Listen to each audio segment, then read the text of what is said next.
नमस्ते। अक्सर ये सवाल मन में आता है ना कि हमारे आसपास जो छोटी छोटी सड़कें बनती हैं, स्कूलों में नए कमरे जुड़ते हैं या सामुदायिक भवन तैयार होते हैं, इन सब के लिए पैसा आखिर आता कहाँ से है? तो आज हम एक बहुत ही ज़रूरी सरकारी योजना MPLADS को समझने वाले हैं और इसे ठीक से जानने के लिए हम हरियाणा की एक केस स्टडी देखेंगे कि ये स्कीम ज़मीन पर असल में काम कैसे करती है। तो चलिए देखते हैं कि आज हम क्या क्या समझने वाले हैं। सबसे पहले तो ये जानेंगे कि आखिर ये MPLADS है क्या। फिर हरियाणा में हुए कुछ असल प्रोजेक्ट्स पर एक नज़र डालेंगे।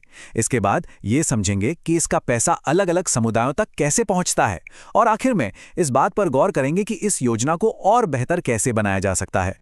तो सीधा मुद्दे पर आते हैं। पहला और सबसे ज़रूरी सवाल, ये MPLADS आखिर है क्या? देखिए, इसका जो मूल आइडिया है वो है लोकल डेवलपमेंट को ताकत देना, मतलब विकास के फैसले उन लोगों के हाथ में देना जो ज़मीनी हकीकत को सबसे अच्छी तरह जानते हैं। देखिए, होता क्या है कि बड़ी बड़ी सरकारी योजनाओं के बीच कभी-कभी हमारे मोहल्ले की टूटी हुई गली या स्कूल में एक ज़रूरी टॉयलेट जैसी चीज़ें छूट जाती हैं। बस MPLADS इसी गैप को भरता है।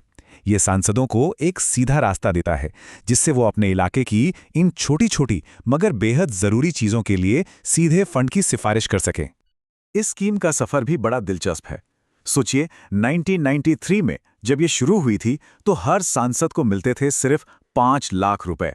लेकिन वक्त के साथ इसकी अहमियत समझी गई और आज ये रकम बढ़कर हो गई है 5 करोड़ रुपए हर साल। ये बढ़ोतरी खुद बताती है कि लोकल डेवलपमेंट में इस स्कीम का रोल कितना बड़ा हो गया है। ठीक है, थ्योरी तो समझ आ गई। अब देखते हैं कि असल में जमीन पर यह स्कीम काम कैसे करती है और इसके लिए हम सीधे हरियाणा चलेंगे और 2014 से 2020 के बीच के आंकड़ों को खंगालेंगे जो हमें एक साफ तस्वीर देंगे। तो इन 6 सालों में हरियाणा में कितने प्रोजेक्ट्स पूरे हुए होंगे, कोई अंदाजा?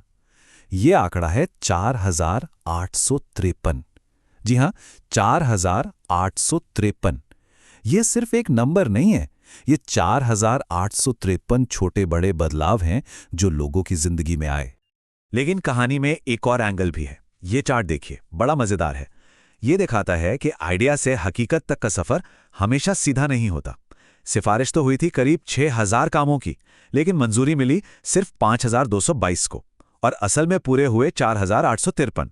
ये जो गैप है ना, ये हमें बताता है कि प्रोसेस में कहां-कहां चुनौतियां हैं। अगर हम टाइमलाइन पर नजर डालें तो एक पैटर्न दिखता है। 2018-19 तक तो सब कुछ बढ़िया चल रहा था, काम की रफ्तार लगातार बढ़ रही थी। लेकिन फिर आया 2019-20 और कोविड-19 महामारी ने जैसे हर चीज पर ब्रेक लगा दिया। इसका असर इन प्रोजेक्ट्स पर भी साफ साफ दिखता है। अच्छा, तो इन हजारों प्रोजेक्ट्स पर कुल खर्चा कितना आया? यह आंकड़ा भी अपने आप में बहुत कुछ कहता है। 205 करोड़ रुपए। ये कोई छोटी मोटी रकम नहीं है और ये दिखाती है कि लोकल लेवल पर विकास के लिए कितना बड़ा निवेश किया गया। ठीक है, प्रोजेक्ट्स हो गए, पैसा खर्च हो गया, लेकिन असली सवाल तो अब आता है कि इसका फायदा किसे मिला? ये पैसा किन लोगों तक, किन समुदायों तक पहुंचा? चलिए इसे समझते हैं। ये चार्ट इसका जवाब देने में हमारी मदद करता है। हरियाणा में जितने भी कामों की सिफारिश की गई, उनमें से करीब 16.5%, 16.5% खास तौर पर उन इलाकों के लिए थे जहां अनुसूचित जाति के समुदाय रहते हैं।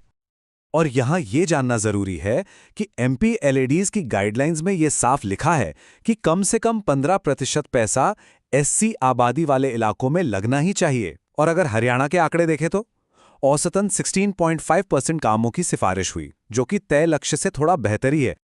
तो ये पैसा जमीन पर दिखता कैसे है? सोचिए, एक पुराना जर्जर स्कूल, उसकी जगह एक नई मजबूत बिल्डिंग खड़ी हो जाती है।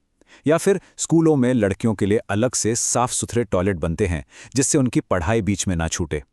पीने का साफ पानी, स्मार्ट क्लासरूम, बेहतर ट्रेनिंग पाए हुए टीचर, ये सब इसी फंड से मुमकिन हो पाता है। तो ये तो साफ है कि ये स्कीम काफी असरदार है और इससे बहुत कुछ हासिल किया जा सकता है। लेकिन सवाल यह है कि क्या इसे और बेहतर बनाया जा सकता है? बिल्कुल।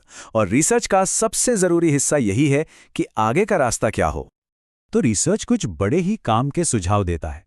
पहला, प्रोसेस को आसान बनाओ, मतलब लाल फीताशाही कम हो ताकि प्रोजेक्ट्स को मंजूरी जल्दी मिले। दूसरा, निगरानी और पारदर्शिता बढ़ाओ। इसमें लोकल लोगों की भागीदारी बहुत जरूरी है ताकि पता चले कि पैसा कहां और कैसे खर्च हो रहा है। और तीसरा, क्षमता बढ़ाओ। यानी अधिकारियों और सांसदों को सही ट्रेनिंग दी जाए और ये पक्का किया जाए कि फंड वहां जाए जहां उसकी सबसे ज्यादा जरूरत है। और यहीं पर आकर हम एक बहुत बड़े सवाल पे रुकते हैं। देखिए, डेटा, नीतियां, योजनाएं, ये सब अपनी जगह हैं, लेकिन असली बदलाव तब आता है जब लोग खुद इस प्रक्रिया का हिस्सा बनते हैं। तो आखिर में सवाल यही है कि हम ये कैसे पक्का करें कि विकास की कहानी वो लोग लिखें जिनके लिए ये लिखी जा रही है।